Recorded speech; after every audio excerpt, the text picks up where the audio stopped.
మనకు టీఎస్‌పీఎస్‌సీ నుంచి గ్రూప్ 3లో ఇచ్చిన ప్రాబ్లమ్ అండి ఇది. ఒకసారి సిట్టింగ్ అరేంజ్‌మెంట్ నుంచి చూసుకున్నట్లయితే ఒక సభని హెచ్ అనేవాడు నిర్వహిస్తున్నాడు. అలాగే 5గురు అతిథులు ఉన్నారండి. P, Q, R, S, T. ఒకే వేదిక పైన ఉన్నారు వీళ్ళందరూ కూడాను. హెచ్‌కి ఎడమ వైపున 5 కుర్చీల్లో కూర్చున్నారండి. హెచ్‌కి ఎడమ వైపున ఎంతమంది కూర్చున్నారు? టోటల్‌గా 5 మెంబర్స్ అని కూర్చున్నారు. వాళ్ళు పీక్యూఆర్ఎస్‌లు. ఏ విధంగా కూర్చున్నారనేది మనకు తెలీదు ఇంకా. అలాగే ఆ సమావేశానికి టీ అనే పర్సన్ అనేది చీఫ్ గెస్ట్ అండి మనకి. ముఖ్య అతిథి. ఓకే. కుర్చీలు అనేవి కలర్స్ ఇచ్చాడు. నలుపు, నీలము, ఆకుపచ్చ, ఎరుపు, తెలుపు రంగు ఇచ్చారు. ముఖ్య అతిథి టీ కుర్చీలో కూర్చున్నాడండి. మధ్యలో ఉన్న తెలుపు రంగు కుర్చీలో మాత్రమే కూర్చున్నాడండి. టీ అనేవాడు ముఖ్య అతిథి అని చెప్పారు. అలాగే కుర్చీలలో ఇవి 5 కుర్చీలు ఉన్నాయండి. ఈ 5లో మధ్యనంటే ఇదే కదా! ఇదే కదా వస్తుంది. ఎవరు కూర్చున్నారని చెప్తున్నారు? టీ అనే పర్సన్ కూర్చున్నాడు. నెక్స్ట్ ఏ కలర్ కుర్చీలో కూర్చున్నారు? తెలుపు. అంటే వైట్ కలర్ కుర్చీలో టీ అనే పర్సన్స్ కూర్చున్నాడు.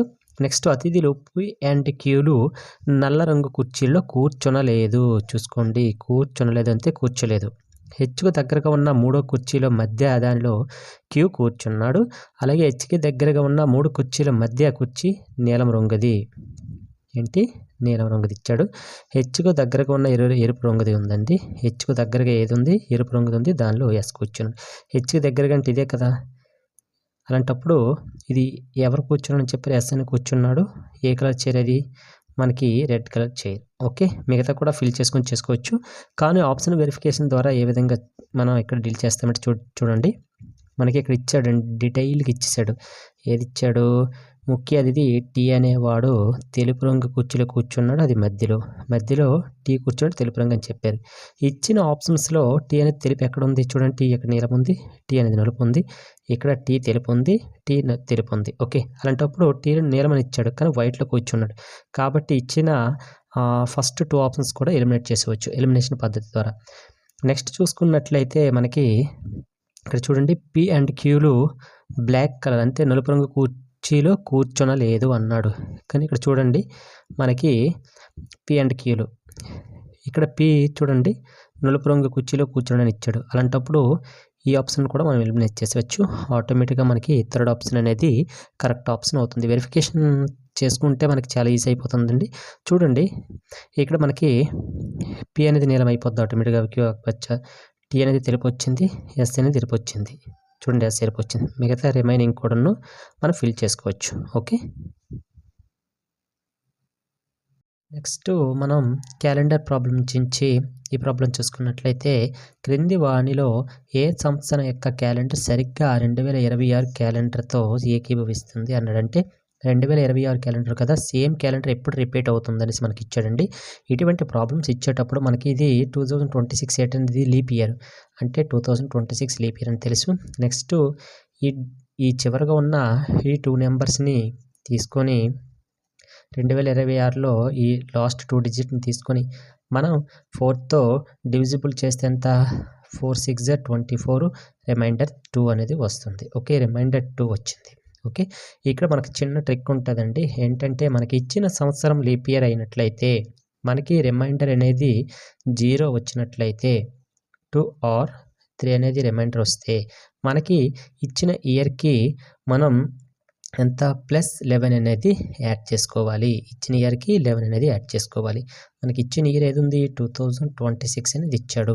దీనికి మనం 11 యాడ్ చేసుకుంటే మనకి ఎంత వస్తది? 2037 అనేది రావడం జరుగుతుంది. కాబట్టి ఫస్ట్ ఆప్షన్ అనేది కరెక్ట్ అవుతుంది. ఒకవేళ రిమైండర్ మనకి రిమైండర్ ఫర్ ఎగ్జాంపుల్ 0 వచ్చిందనుకోండి. అప్పుడు మనకి ఇచ్చిన ఇయర్‌కి మనం +28ని యాడ్ చేసుకోవాలి. అలా కాకుండా మనకి రిమైండర్ 1 వచ్చిందనుకోండి. మనం ఇచ్చిన ఇయర్‌కి +6 యాడ్ చేసుకుంటే మనకి సేమ్ క్యాలెండర్ అనేది ఆ ఇయర్‌లో రిపీట్ అనేది అవ్వడం జరుగుతుంది. ఇది ఓన్లీ ఏంటికి? లీప్ ఇయర్ ఇస్తే మాత్రమే మనకి ఈ యొక్క ఈ విధంగా చేసుకునే మనకి ఫెసిలిటీస్ ఉంది. ఓకే. నెక్స్ట్ మనకి ఈ ప్రాబ్లం చూసుకున్నట్లయితే మనకి మిస్సింగ్ నెంబర్స్ నుంచి ప్రాబ్లం ఇచ్చాడు. ఇక్కడ ప్రాబ్లం చూసుకుంటే 3, 14, 39, 84, 155, 319 ఇచ్చారు. మిస్సింగ్ నెంబర్ మనకి ఐడెంటిఫై చేయమన్నారు. ఓకే. ఇక్కడ మనం 3ని ఏ రకంగా రాసుకోవచ్చు అంటే మనకి చూడండి 1³ + 1² + 1 అని రాసుకోవచ్చు. అట్ ద సేమ్ టైం 14ని ఏ విధంగా రాసుకోవచ్చు అంటే 2 క్యూబ్ ప్లస్ 2 స్క్వేర్ ప్లస్ 2 కింద రాసుకోవచ్చు. ఓకే, 2 క్యూబ్ అంటే 8 ప్లస్ 4 ఎంత 12 plus 2 14.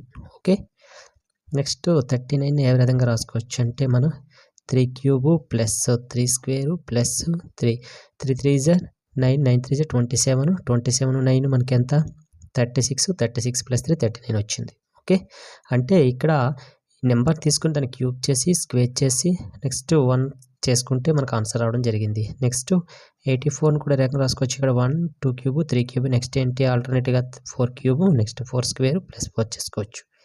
Okay, at the same time 84కి రాసాం. నెక్స్ట్ 155ని ఏ రకంగా రాసుకోవచ్చు అంటే మనం ఇక్కడ 4 తర్వాత నెక్స్ట్ ఆల్టర్నేటివ్ ఏంటి 5 క్యూబ్ ప్లస్ 5 స్క్వేర్ ప్లస్ 5 రాసుకోవచ్చు. మనకి ఇక్కడ మిస్సింగ్ నెంబర్ రాయమన్నారు కాబట్టి ఇక్కడ 1 cube 2 cube 3 cube 4 cube 5 cube అంటే మనకి ఇక్కడ 6 cube next alternative next 6 square వస్తుంది. నెక్స్ట్ 6 క్యూబ్ అంటే ఎంత మనకి 216 వస్తుంది. 216 ప్లస్ 36 ఎంత మనకి 252 వస్తుంది. 252 ప్లస్ 6 ఎంత 258 అనేది రావడం జరిగింది మిస్సింగ్ నెంబర్. ఓకే, అంటే మనకి ఆప్షన్ సెకండ్ అనేది కరెక్ట్ ఆన్సర్ అవుతుంది. Okay, thank you.